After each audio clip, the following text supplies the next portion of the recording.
Mesdames et messieurs, merci de suivre la DDH News Télévision, votre chaîne YouTube. Nous sommes aujourd'hui dans spécial entretien qui reçoit Serge Bondedi. Il n'est pas présenté, vous l'avez déjà certainement suivi, même si ce n'est pas sur la DDH News Télévision, mais c'est un partenaire traditionnel.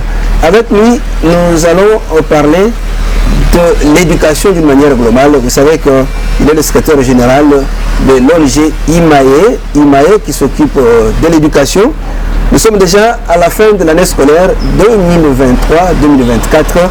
IMAE qui, au début de l'année, avait lancé la campagne conformément aux textes légaux, certainement signé par l'ancien ministre, le ministre de tutelle de l'EPST.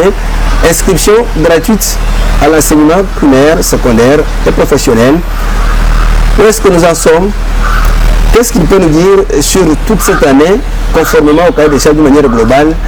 Est-ce qu'on peut dire qu'en RDC, les objectifs de l'éducation sont atteints? Vous le savez également, avec le nouveau gouvernement, il y a le nouveau ministre de la formation professionnelle qui a lancé l'examen de fin d'études professionnelles. Qu'est-ce que ça veut dire? Pour quelle finalité? Avec toutes ces questions principales, nous allons essayer de trouver des réponses dans cette émission avec Serge Bondedi. Serge Bondedi, bonjour. Bonjour, monsieur Willy. IMAE se porte bien? Oui, IMAE se porte bien, bien qu'à tout moment au front, à tout moment parfois incompris.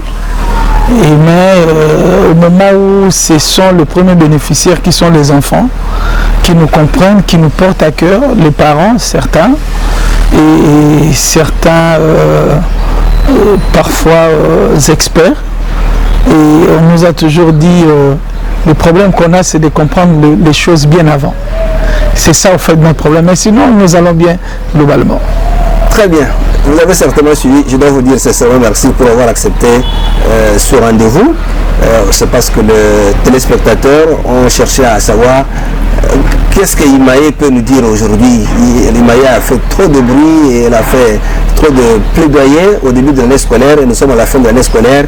Qu'est-ce que nous pouvons retenir? Est-ce que la gratuité de l'enseignement de base a été respectée? Et d'ailleurs, une autre question que j'allais oublier, je vais vous rappeler que pendant la campagne électorale, le chef de l'État, Félix Tshisekedi, qui est réélu, mais en tant que président sortant, avait dit que si les Congolais lui faisaient confiance, la gratuité pour cette année 2024-2025, l'année scolaire, devrait s'étendre au niveau des secondaires. Est-ce qu'en tant qu'IMAE, vous avez déjà entamé des démarches auprès des ministres des tutelles pour la concrétisation de cette promesse? Nous allons en parler au cours de cette émission. Alors, la première préoccupation, comment vous faites la lecture de manière globale sur l'année scolaire 2023-2024 qui s'est achevée? Bon, de manière globale, ce qui est satisfaisant, c'est le fait que l'année a connu un peu d'achèvement. Ça, c'est le premier et le plus important des points positifs. Une année qui a commencé vraiment de la calmie, suite à un dialogue social qui était engagé. Et la CODI, son point de chute, ça c'est très bien. Pas sur toute l'étendue du pays, parce qu'il y a des zones... Bon, je suis en train d'arriver, effectivement. Deux points faibles, c'est cette grande perturbation au niveau des Kwamouts, dans la province du Kwilu. Vous avez cette grande perturbation au niveau de Massissi, Rutshuru et autres, avec les conflits armés du M23. Vous avez aussi cette grande perturbation au niveau de la Chopo suite au conflit des terres entre les Lengo et les autres peuples qui a provoqué un déplacement massif des populations et des cas de tueries. Vous avez aussi un cas qui a dérangé l'année, c'est dans le Tanganyika, avec le débordement des eaux du lac, qui a contraint un certain nombre d'établissements à fermer les portes. Il y a même une qui a perdu totalement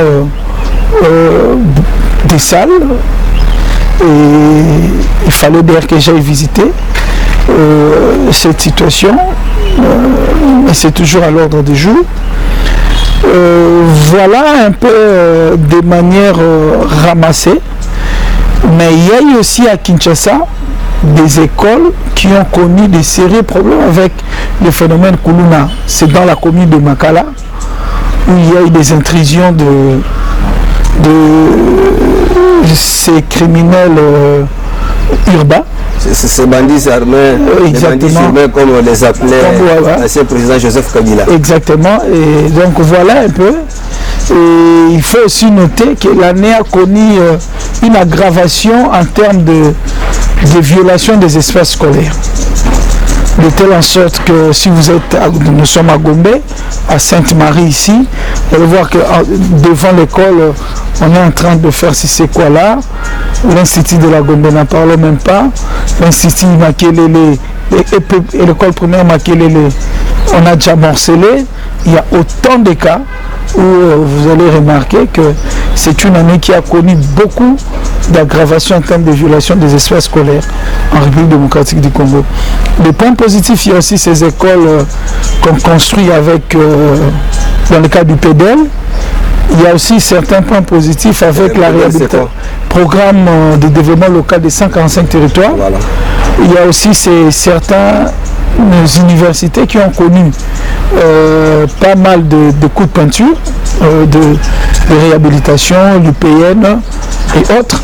Mais c'est aussi ici le lieu de fustiger une université qui a été construite depuis sous l'ère du gouverneur Richard Mouyej Manguez dans le territoire de Kapanga, à Moussumba, dans le Loraba profond. Depuis son départ, cette université devrait connaître son équipement. C'est l'université que j'ai eu à visiter. On en avait fait même une note de plaidoyer au ministre Moïndo Zangui, qui est parti sans pourtant répondre à ses plaidoyers.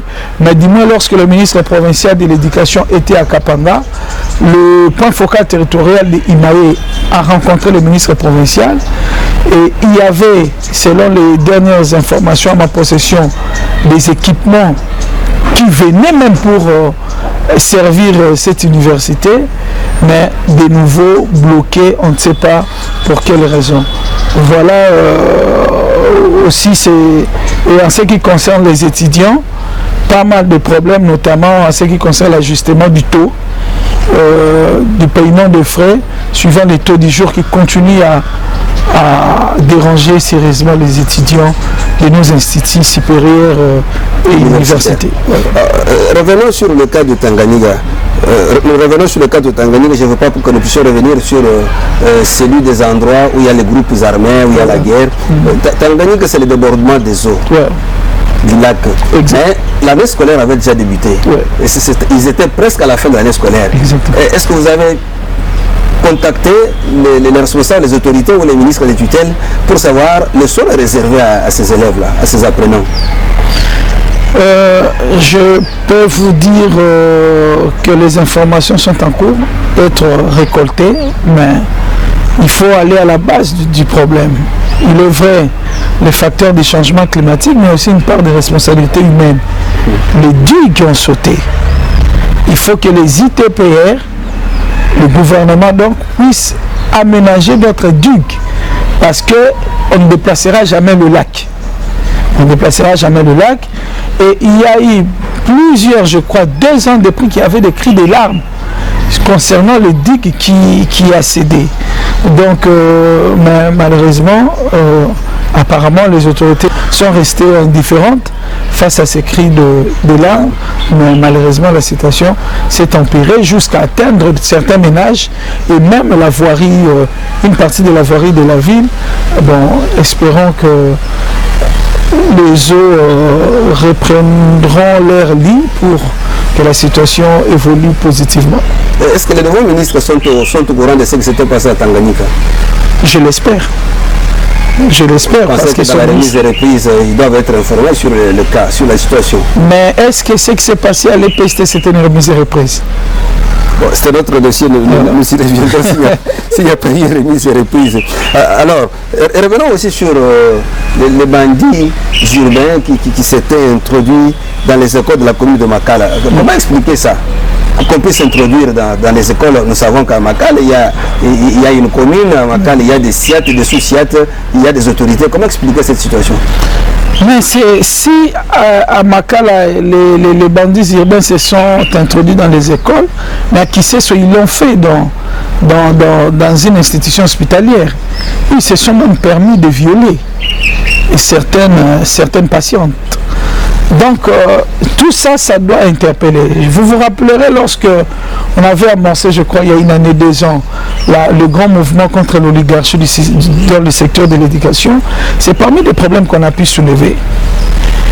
Nous saluons, j'ai adressé une lettre de félicitations au général John Kabik, je crois, du service national, pour le féliciter de son management à la tête du service national.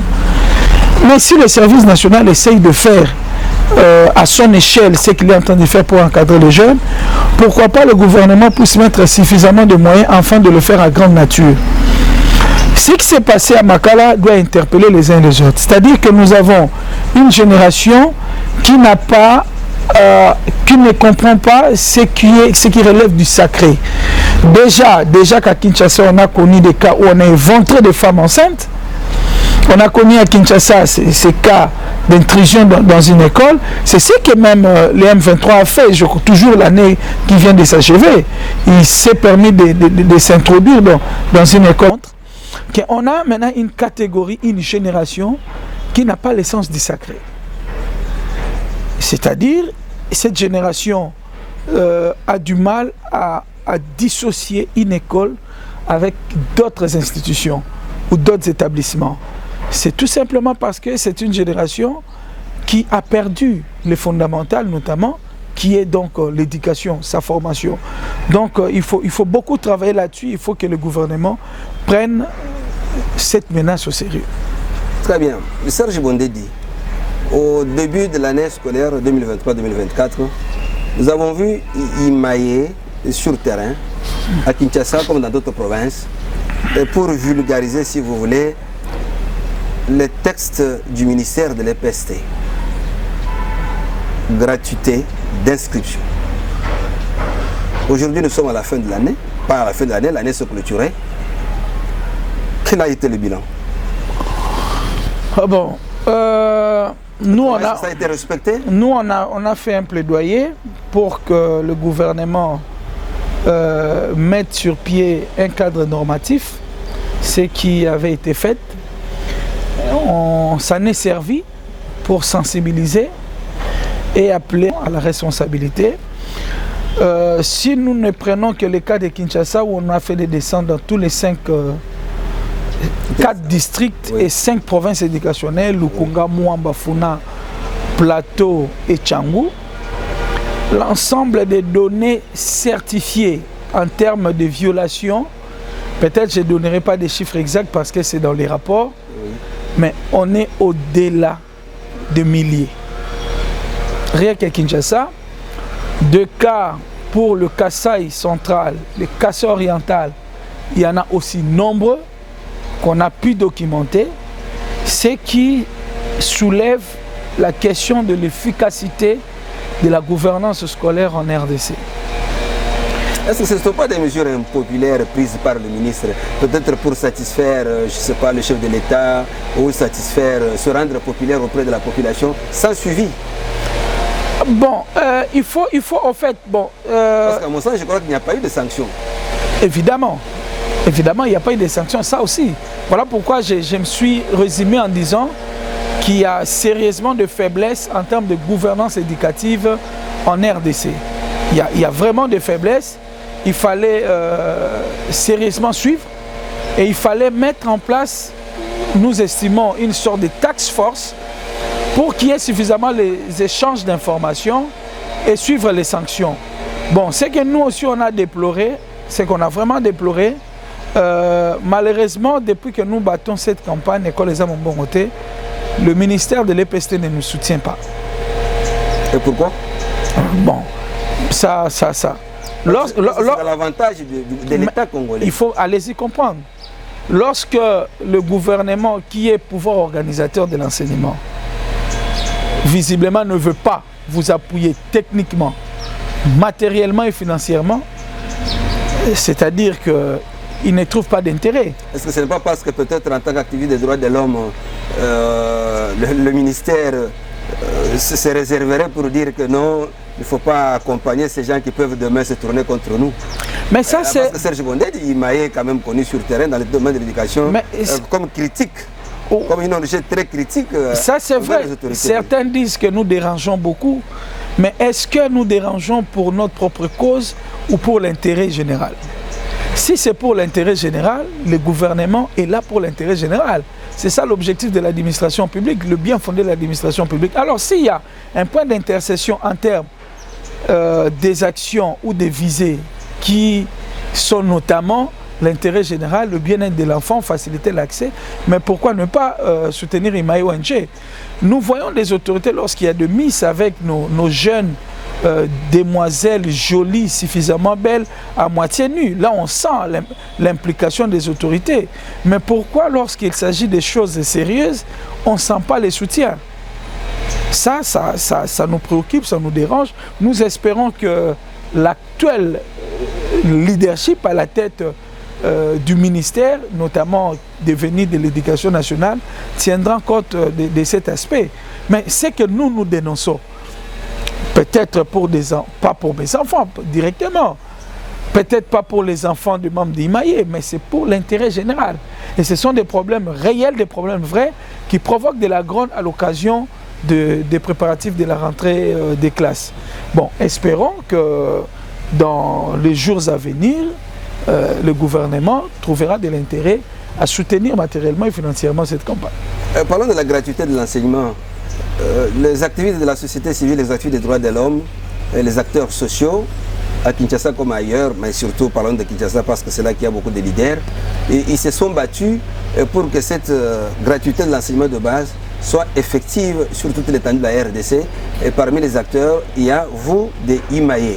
Mais parce que vous vous occupez certainement, selon votre cahier de charge de l'éducation, pouvez-vous nous confirmer en termes de pourcentage à quel niveau, combien d'écoles ont respecté la gratuité de l'enseignement de base? Les écoles publiques? Bon, je vous dirais vrai que de plus en plus la mesure est en train de s'effriter parce que les inscriptions font l'objet du monnayage de plus en plus et aussi la soutenabilité de la mesure, donc la contrepartie du gouvernement est en train de se désévaluer, ça c'est vrai. Bon, nous comprenons, c'est tout simplement parce qu'il n'y a pas eu un certain nombre d'actions qui devraient suivre, notamment la codification de la mesure, donc la documentation de la mesure, avec des indications beaucoup plus claires. Ça pouvait aussi être le cas si le gouvernement était aussi suffisamment attentif. Le comble avec le gouvernement, c'est la politisation outrance de la mesure. Et c'est ce qui fait que sur terrain, il y a pas mal d'effets néfastes, donc, dans ce que vous évoquez. En tout cas, sur terrain, dans pas mal d'établissements, surtout dans les grandes villes. Mais je peux vous avouer que dans le monde rural, la gratuité est suffisamment effective. La gratuité suffisamment effective, surtout dans les milieux ruraux, Serge Bondé dit.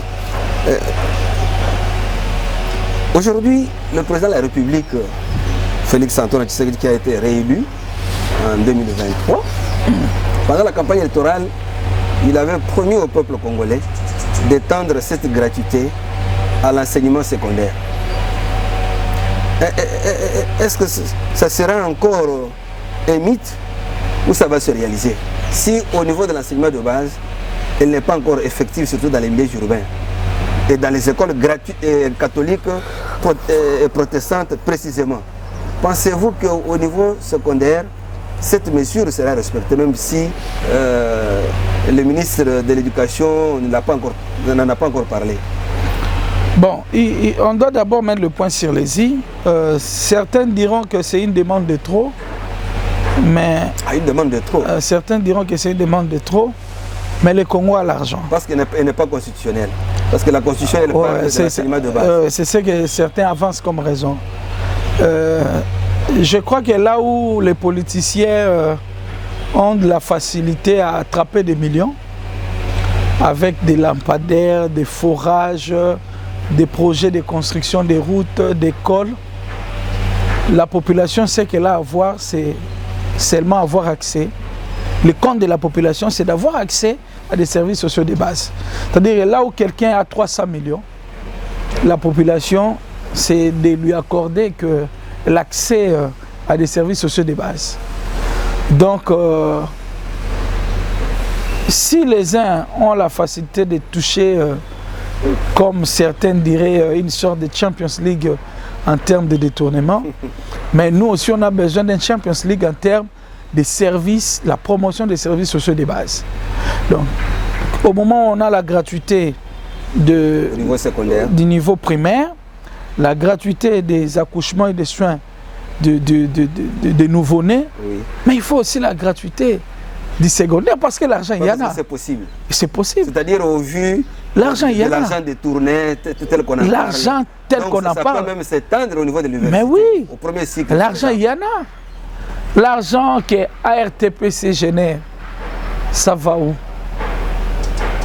L'argent, il y en a.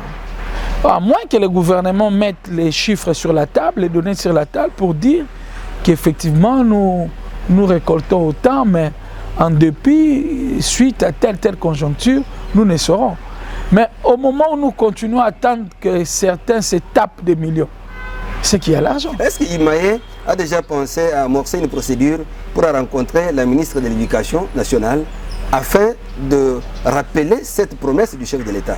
Parce que les inscriptions ont déjà commencé au niveau secondaire.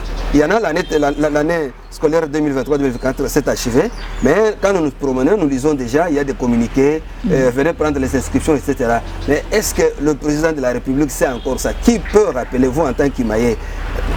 Vous avez pensé à faire quelque chose? Je répondrai d'une autre manière. En 2017, le président de la République bat campagne, c'est l'actuel toujours. Il bat campagne, il promet la gratuité, il accède en 2018. Avant son discours, je reçois un de ses prétendants conseillers dans le collège d'éducation. On échange sur la faisabilité de la promesse. Là, on sent que l'autorité politique veut effectivement réaliser sa promesse. Lors du discours d'investiture, la question a été abordée. Après, nous nous sommes mis en action pour rappeler le chef de l'État sa promesse à travers des sit-ins, les images existent. Et après, le ministère de l'EPSP à l'époque m'invite à travers un conseiller, je crois, un DIRCABA et un chargé d'études qui m'ont reçu pour échanger sur la possibilité, réfléchir ensemble comment matérialiser cette promesse du chef de l'État, qui était constitutionnelle. Il y a eu beaucoup d'échanges, il y a eu beaucoup de rencontres qui ont abouti à des travaux préparatoires. C'est-à-dire qu'ici, je vais vous faire montre qu'il y a eu des acteurs conscients, responsables, qui se sont appropriés de la parole du chef, parce que ce n'est pas au chef de l'État de se mettre à la place du gouvernement. Donc là, on avait affaire certainement à des techniciens qui avaient, je pense, un sens très élevé de perception des choses. Mais il y a maintenant un gouvernement. Déjà dans le programme de la première ministre actuelle, j'ai d'ailleurs relativisé les mots pour dire que ce n'était pas un programme assez talentueux du point de vue éducation. Mais pour dire vrai, pas assez éloquent. On ne voit pas clair en termes de politique éducative. Bon, il y a maintenant des animateurs. C'est à eux de faire le premier pas. Nous, on ne peut pas se substituer à la place du gouvernement. Tout à fait. Mais je dois quand même vous rassurer qu'on a déjà eu à se rencontrer avec l'actuel ministre. Et la suite, je crois que c'est à elle d'en assurer. Ça va. Vous ne voulez pas vous approprier la question qui n'est pas la vôtre. Vous êtes au niveau de plaidoyer. Nous sommes au niveau de plaidoyer. La voix des sans voix. La voix des sans voix pour ne pas faire l'objet de plusieurs interprétations. Mesdames et messieurs, je vous rappelle que vous êtes en train de suivre la DDH News Télévision. Nous recevons Serge Bondé, qui est le secrétaire général de l'ONG Imaye, qui se charge de l'éducation. Avec lui, plutôt, nous sommes en train de voir ça qu'a été l'année scolaire 2023-2024 au niveau de la gratuité de l'enseignement et ainsi beaucoup de choses par rapport à leur cahier de charges. Serge Bondé, nous tendons presque à la fin. Nous avons suivi sur la voie des ondes que l'actuel ministre de la formation professionnelle a lancé ce qu'il appelait examen de fin d'études professionnelles. Si vous avez suivi comme nous, si vous avez été invité, c'est quoi examen de fin d'études professionnelles et puis pour quel objectif? Bon, je comprends cette histoire d'une autre manière. Si je peux me résumer en termes de Madé Swaban. C'est-à-dire quoi? C'est-à-dire que les gens en quête de Madé Swaban, donc de moyens de survie, ont pu imaginer une chose pour permettre d'avoir quelque chose et de survivre. C'est parce que je sais aussi que le gouvernement ne dote pas assez de moyens à la formation professionnelle. Je peux vous relever, ce n'est pas un secret d'État. Il n'y a pas une année, ce ministère au niveau de son administration n'avait même pas un comptable d'État attaché à son administration. Pour vous faire montre à quel niveau ça représentait rien pour le gouvernement. Donc avec la dame qui est sortie, il n'y avait pas de comptable d'État. Un comptable pour la ministre, oui, mais pour l'administration, non. Non. Et même pour la ministre, quels moyens? Et souvent, bon, je ne divulguerai pas le secret des cours des rois ici, mais laissez-moi vous dire que... Dans certains ministères, nous avons vu les gens avoir la bourse pour aller en Tunisie, nous au Maroc. Sommes nous avons partenaires de la formation professionnelle. Il y a formations professionnelles ici à Kinshasa. Nous sommes partenaires de la formation professionnelle comme nous sommes partenaires éducatifs. Je vous dis que le gouvernement ne met pas assez de moyens. Ben, puisqu'il y a des gens qui doivent survivre, bon, ils créent une histoire et surtout que la plupart d'entre eux viennent de l'EPST. Mais ça doit être légal, on ne doit pas créer ça. Malheureusement, la loi 4 de l'enseignement ne prévoit pas une évaluation qu'on appelle examen de fin d'études professionnelles. Il y a, je pense que maintenant il est au bureau, mon vieux Jacques Njoli, qui avait initié lors de la fin de la législature passée une loi portant sur les principes fondamentaux de la formation professionnelle. Espérons que ça sera redynamisé. Mais du moins, du point de vue technique, on ne peut pas parler des études professionnelles parce que ça n'existait pas. La donc, formation, quand quelqu'un a un atelier où les filles et les garçons la formation professionnelle, un examen. Il faut un concours. Il faut un concours. Et ces concours, on a apprécié, on a eu un point de presse ici avec vous, où on a salué les avancées du cadre normatif de la formation professionnelle. Il y a un document que la ministre sortante avait pris, où vous avez des formations en termes de journée, vous avez une formation en termes de semaine, vous avez des formations en termes de mois, et la plus longue, c'est celle de, je crois, de 2 ans, quelque chose comme ça. Donc, les évaluations, c'est sur base de chaque cycle, de chaque module. Ce sont des évaluations modulaires. Et la formation professionnelle, c'est pour apprendre aux apprenants des compétences. Pour scier, si c'est une formation d'une heure de temps, après il est soumis à un concours, il a son brevet comme étant un scieur métallique. Pour attester qu'il a suivi la formation. Qu'il a suivi la formation. La formation professionnelle ne concerne pas les études, c'est lorsqu'on fait les études secondaires qui vous amènent jusqu'aux études universitaires. Mais c'est quand même grave et plus grave, je l'ai dit. La première édition de cet examen a été lancée par le Premier ministre sortant Samalou Kondé. Mais je me suis dit, mais est-ce qu'il avait quand même des conseillers? Le monde entier nous observe. Vous savez, on a peut-être la facilité d'échanger avec... on n'effraie personne, le monde occidental, certains... En tant qu'INONG, on interagit. Mais quand on vous dit, mais chez vous finalement, qu'est-ce qui se passe? Comment un Premier ministre peut aller lancer quelque chose qui est illégal? Et tous sont en contact avec l'Union européenne, avec le PNUD, avec les... Vous voyez à combien nous sortons ridicules? Bon, Serge Bondé dit, dans 1 mois et demi, ce sera la rentrée scolaire 2024-2025. Qu'est-ce que Imaye a prévu comme démarche d'ici là pour qu'en septembre, la rentrée ne soit pas seulement pacifique, mais soit conforme aux lois de la République? Nous pensons que l'actuel gouvernement sera attentif et apte. Non, Imaye, qu'est-ce que Imaye a prévu? Oui, parce que il y a certainement des choses qu'on a prévues. Je vous répondrai alors d'une autre manière aussi. Pour qu'on ait des rentrées scolaires apaisées, c'était le fruit de plusieurs actions. Je ne divulguerai plus encore ici les secrets de cours des rois, mais je dois quand même témoigner. Il y avait en fait à l'EPST ce qu'on appelait un groupe de veille et d'études stratégiques que le ministre sortant lui a plu de me confier la présidence. Il y avait des administratifs, des inspecteurs, des partenaires éducatifs, donc les syndicats, y compris la société civile. Nous sommes en train de chuter. Exactement. C'est-à-dire on a eu à réfléchir. Parce que nous, comme Imaye, on se disait, à chaque rentrée scolaire, il y a des problèmes et ce sont les enfants qui sortent le plus perdants. Les enseignants parlaient de leurs conditions socio-professionnelles. Le gouvernement, il faut respecter le calendrier scolaire qui est d'ordre contraignant. On s'y mettait pour réfléchir comment faire. Chacun réfléchissait et proposait les pistes. Et ce qui a fait qu'on a eu une rentrée scolaire sereine, apaisée et confiante. Je crois qu'il revient à l'actuel gouvernement de consolider les acquis. Pas trop de grèves, il n'y en a pas eu trop.